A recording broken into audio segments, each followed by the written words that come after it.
IVF treatments పై 20,000 discount. Doctor consultation మరియు ultrasound scan ను ఉచితంగా అందిస్తున్నారు. 49 అంటే సంతానం, 49 అంటే సంతోషం.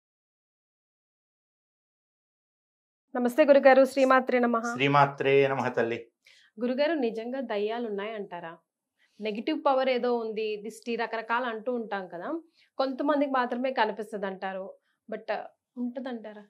దేవుడు ఉన్నాడంటారా? దేవుడైతే ఉన్నాడండి. మరి దేవుడు ఉన్నప్పుడు దెయ్యాలు ఎందుకు ఉండవు? అంటే కనిపించవు కదా. దేవుడు మాత్రం కనిపిస్తాడని కనిపించడు, కానీ మనం నమ్ముతాం కదా. ఇది నమ్మకూడదు అనిపిస్తుంది నాకు. నమ్మకూడదు కాదు, మీరు దేవుడిని నమ్మినప్పుడు దయ్యాన్ని కూడా నమ్మాలి కదా. ఇప్పుడు కంటికి కనపడినా కనపడకపోయినా సరే దేవుణ్ణి మీరు విశ్వసిస్తున్నప్పుడు దయ్యాల్ని విశ్వసించాలి. ఇది ప్రేమ కదా గురుగారు. దేవు అంటే దయ్యాలంటే భయం కదా. దయ్యాలు ఎందుకు ప్రేమ? ఎందుకు ప్రేమ కాదు? అది ఏమన్నా వైరవా? దయ్యాలతో మనకి ఏమైనా గొడవ అయిందా? అదేం లేదమ్మా. యథార్థానికి దయ్యం అనేటటువంటిది అంటే ఒక నెగిటివ్ ఎనర్జీ అని అర్థం అనమాట. దయ్యం అంటే భగవంతుడు అనేటటువంటి అయినా ఒక పాజిటివ్ ఎనర్జీ. భగవంతుడి దగ్గర ఎక్కువ పాజిటివ్ ఎనర్జీ అనేటటువంటిది ఉంటుందన్నమాట. ఈ దయ్యాల దగ్గర భూత ప్రాత పిశాచాలు అని ఉంటాయి, వీటి దగ్గర నెగిటివ్ ఎనర్జీ ఉంటుంది. యథార్థానికి మనం పురాణాల దగ్గర నుంచి చెప్పుకోవాలంటే మన పురాణాల్లోనే ఉన్నాయి, ఇవన్నీ మనం చెప్పక్కర్లేదు. కశ్యప ప్రజాపతి అని ప్రజాపతులు అని బ్రహ్మదేవుడు కొంతమంది బ్రహ్మదేవుడి నుంచి ఉద్భవించారు. వాళ్ళందరూ సృష్టి కార్యంలో, సృష్టి చేయడంలో బ్రహ్మదేవుడికి సహకారం చేస్తారు ప్రజాపతులందరూ. అందులో మొట్టమొదటి ప్రజాపతి పేరు కశ్యప ప్రజాపతి.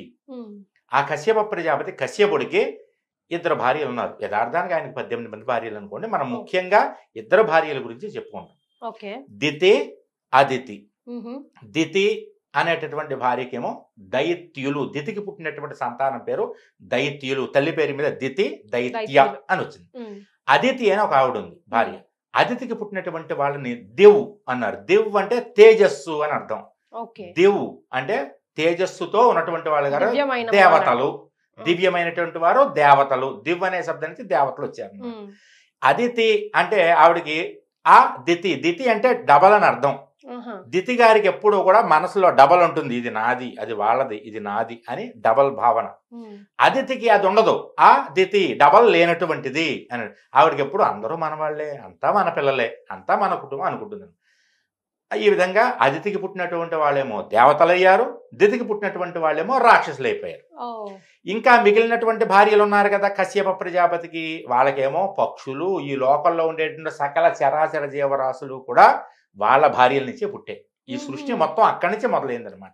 కాబట్టి సృష్టికి మూలం ఎవరయ్యా అంటే బ్రహ్మదేవుడు అనుకున్నాం. బ్రహ్మదేవుడు కదమ్మా కశ్యప ప్రజాపతి యొక్క సంతానం మొత్తం ప్రపంచం అంతా. ఆ కశ్యప ప్రజాపతి బ్రహ్మదేవుడి నుంచి ఉద్భవించాడు కాబట్టి బ్రహ్మదేవుడు మూలమయ్యాడు. అసలు బ్రహ్మదేవుడే విశేషం మనకి. ఎందుకంటే ఆయన ఆవలించి చిటిక వేస్తే చిటిక నుంచి జాంబవంతుడు పుట్టాడు. ఆ చిటిక శబ్దంలోంచి ఆయన ఇక్కడ గోక్కుండా, ఆ గోక్కున్న చోట నుంచి కొంతమంది పుట్టారు. అలాగా ఆయన ముక్కు ఇలా నలుచుకుంటే ముక్కులోంచి కొంతమంది పుట్టారు. బ్రహ్మదేవుడి యొక్క సృష్టి అలా ఉంటుందన్నమాట. ఈ విధంగా దేవతలు, రాక్షసులు ఉన్నారు కదా. ఈ రాక్షసుల్లో మనం రాక్షసులని ఒకే ఒక మాట మాట్లాడతాం, కానీ రాక్షసుల్లో అనేకమైనటువంటి జాతులు ఉన్నాయి.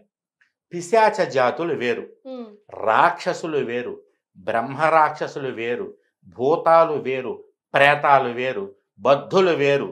భూత ప్రేత పిశాచ బద్ధ బ్రహ్మ రాక్షస యక్ష యమదూత శాకిని ఢాకిని అని చెప్పి శ్లోకం చెప్తారు కదా. ఈ యమదూతలు కూడా ఈ రాక్షసుల్లో ఒక భాగమే వెళ్ళి ఉద్యోగం చేయడం మొదలెట్టారు. కొంతమంది రాక్షసుల్లో మంచోళ్ళు ఉన్నారు, దేవతల్లో దుర్మార్గులు ఉన్నారు. ఎక్కడ చూసినా పూర్తి పాజిటివ్ ఎనర్జీ లేదు, పూర్తి నెగిటివ్ ఎనర్జీ లేదు. దేవతల్లోనూ దుర్మార్గులు ఉన్నారు, రాక్షసుల్లోనూ మంచివాళ్ళు ఉన్నారు. అలాగే దేవతలు మనం మామూలుగా 33 కోట్ల మంది దేవతలు అంటాం కదమ్మా. అంటే 33 కోట్ల మంది 33 crores అని కాదమ్మా అర్థం. 33 వర్గాలకి చెందినటువంటి దేవతలు ఉంటారు. 33 మనం ఉన్నదే 130 కోట్ల మందికి 33 కోట్ల మంది దేవతలు ఎందుకు అంటారు కదా.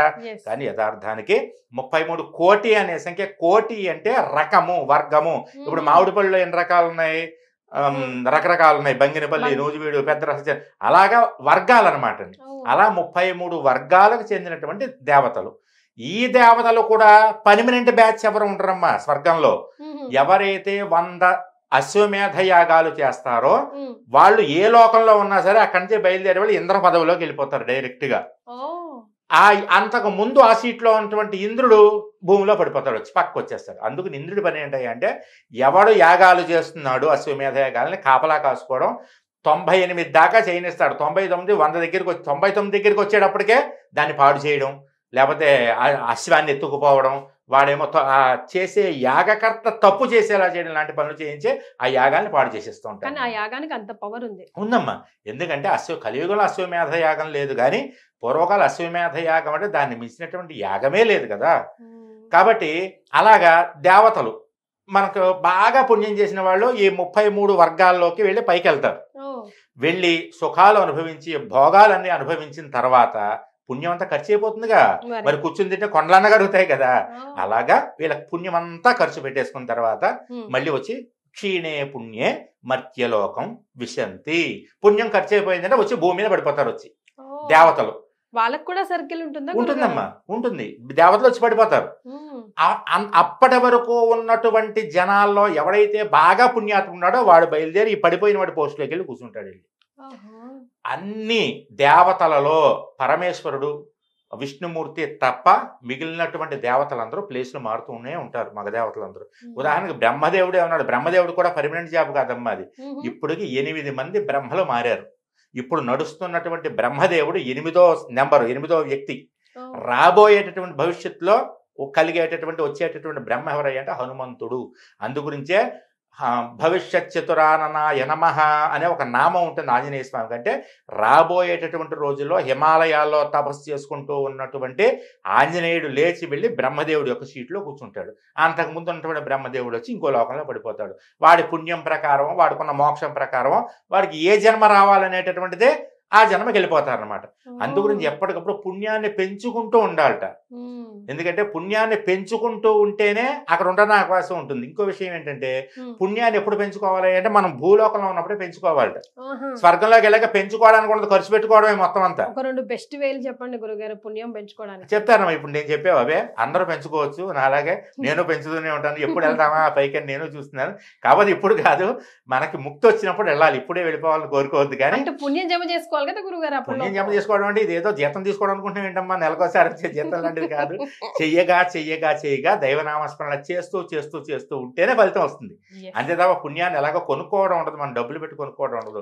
ఉదాహరణకి మీరు ఎక్కడ అన్నదానం జరుగుతుంది అనుకోండి, మీరు అన్నదానానికి మీరు విరాళం ఇచ్చారనుకోండి, మీకు కొంచెం పుణ్యం వచ్చినట్టే. కానీ నేను అక్కడ విరాళం ఇచ్చాను అన్నదానానికి అని చెప్పుకుంటే ఆ పుణ్యం సగం పోయినట్టే. మీరు ఫ్లెక్సీ వేయించుకుని ఏ వినాయక చవితి నవరాత్రుల మంటపం దగ్గర అన్నదాత విగ్రహదాత అని ఫోటో వేయించుకున్నారు అనుకోండి, ఆ ఇచ్చినటువంటి పుణ్యంలో సగం పోయినట్టే. మీకు ఎప్పుడు దానం గుప్తంగా చేయాలి. ఈ చేతితో చేసే దానం ఈ చేతికి తెలియకూడదు. ఏ పక్కన ఎలా చేసినా తెలియకుండా చేయాలి. అలానే ఉన్నదంతా ఊడి చేసుకుని రోడ్డు మీదకి వచ్చేయకూడదు. జాగ్రత్తగా చేయాలి. దానం అంటే అర్హుడికి అవసరమైన వాడికే దానం చేయాలి. అయితే ఈ భూత ప్రాత పిశాచాలు ఏవైతే ఉన్నాయో ఇవన్నీ కూడా ఉన్నాయమ్మా.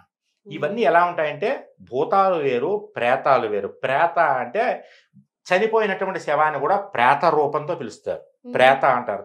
చనిపోయిన తర్వాత కొంతకాలం పాటు 10వ రోజు అయ్యేంత వరకు కూడా కార్యక్రమం ధర్మోదకాలు అన్నీ అయిపోయి అది పూర్తయి కార్యక్రమం కర్మ అయ్యేంత వరకు కూడా ప్రేతగానే ఉంటారు. పితృదేవతలుగా మారరు చనిపోయిన వాళ్ళు. ఆ తర్వాత పితృదేవతలుగా మారతారు. 10 రోజుల తర్వాత పితృదేవతలుగా మారతారు. అలా మారుతారు కాబట్టే వాళ్ళని ప్రేత అంటారు. ఈ విధంగా నెగిటివ్ ఎనర్జీ ఎవరైతే ఉన్నారో ఆ నెగిటివ్ ఎనర్జీ ఉన్నటువంటి వ్యక్తుల్నే ఆ నెగిటివ్ ఎనర్జీ ఉన్నటువంటి దాన్నే మనం భూతం, ప్రేతం, పిశాచం అని పిలుచుకుంటూ ఉంటాం. వీటి పని ఏంటంటే అంటే ఎవరో ఒకరిని పీడిస్తూ ఉండాలి, బాధ పెడుతూ ఉండాలి, తింటూ ఉండాలి, తిరుగుతూ ఉండాలి. వాళ్ళ ప్రొసీజర్ అదే. అలాగని పాపం ఎందుకు గురుగారు అటు ఇటు కాకుండా ఉంటారు? ఎందుకంటే భగవంతుడు మనకి ఒక ఆయుష్ ఇస్తాడమ్మా. ఆ ఆయుష్ వరకు మనం జీవించకుండా మధ్యలోనే సూసైడ్ చేసుకోవడం కానీ, యాక్సిడెంట్లో పోవడం కానీ, ఈ ఆయుష్ ఏదైతే మిగిలిపోతుంది కదా, బ్యాలెన్స్ ఆయుష్ మిగిలిపోయి చనిపోయినటువంటి వాళ్ళు ఉంటారు చూసారా, వాళ్ళందరూ ఆత్మలుగా తిరుగుతారు. కానీ ఆత్మలు కూడా చెడు ఆత్మలని చెప్పకూడదమ్మా. మంచి ఆత్మలు వాటికి ఒక వర్క్ ఉంటుంది, ఒక పూజ ఉంటుంది. ఈ ఆత్మలన్నీ గ్రామ దేవతని అదర్శించి ఉంటాయి. అందుగురించే గ్రామ దేవతకి మొక్కులు కోసేది, ఈ మేకలు కోసేది ఎందుకంటే గ్రామ దేవత తింటుందని కాదు, గ్రామ దేవతని పట్టుకుని ఉండే ఈ ఆత్మలన్నీ కూడా తింటాయన్నమాట. మంచి ఆత్మలు ఉంటాయి. అలాగే ఈ కొన్ని పిచ్చి దయ్యాలు, భూతాలు అంటారు సరే, అవి అర్ధరాత్రి పూట పొలిమేర దాటుతూ ఉంటాయి ఊళ్ళోకి వచ్చి ఇబ్బంది పెట్టాలని. అందుకనే గ్రామ దేవతలు అర్ధరాత్రి పూట పొలిమేర చుట్టూ కాపలా కాస్తూ ఉంటారు అన్నమాట.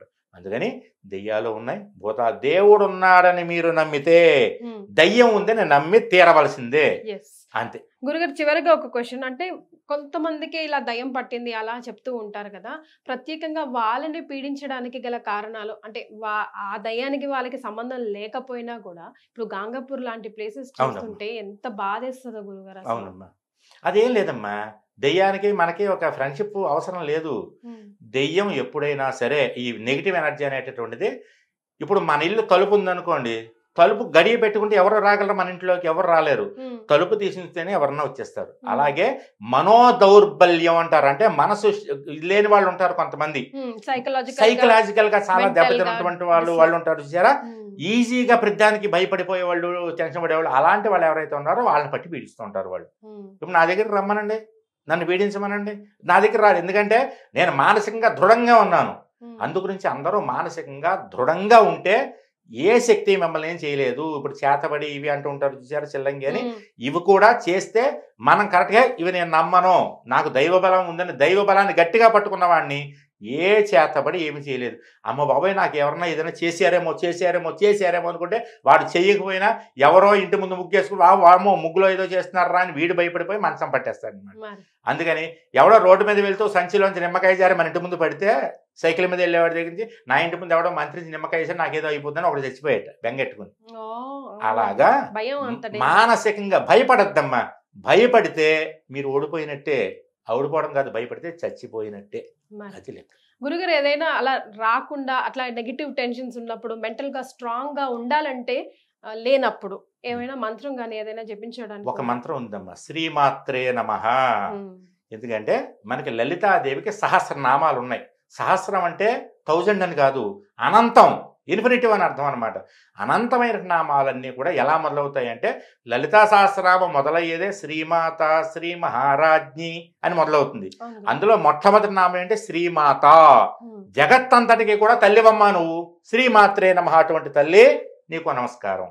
గట్టిగా ప్రశాంతంగా ఏ కష్టం వచ్చినా, ఏ భయం వచ్చినా, ఏ బాధ వచ్చినా, ఏ నీరసం వచ్చినా, ఏ రోగం వచ్చినా కళ్ళు మూసుకుని శ్రీమాత్రే నమః, అమ్మా నువ్వు ఉన్నావు నా పక్కన, నాకెందుకు భయం అని శ్రీమాత్రేను గుండెల నిండా గాలి పీల్చుకుని అమ్మవారి నామాన్ని స్మరించండి.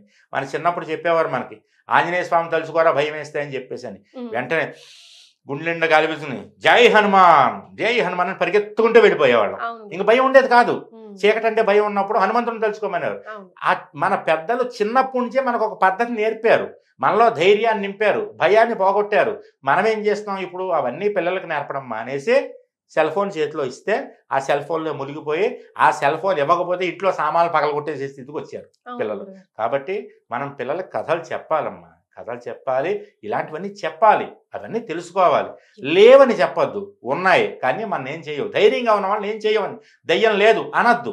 ఎందుకంటే నిజంగా దయ్యం పట్టిన వాడిని చూస్తే వాడు బెదిరిపోతే లేదన్నప్పుడు ఎక్కడి నుంచి వచ్చింది అంటాడు. అందుకని అన్నీ ఉన్నాయి కానీ మన జోలికి రావు. నువ్వు గట్టిగా దండం పెట్టుకో దేవుడికి, నీకేం భయం లేదని చెప్పాలి. థ్యాంక్ యూ సో మచ్ గురుగారు. శ్రీమాత్రే నమః. శ్రీమాత్రే నమః తల్లి. సుమన్ టీవీలో మీ పర్సనల్ అండ్ బిజినెస్ ప్రమోషన్స్ కోసం కింది నెంబర్కి కాంటాక్ట్ చేయండి.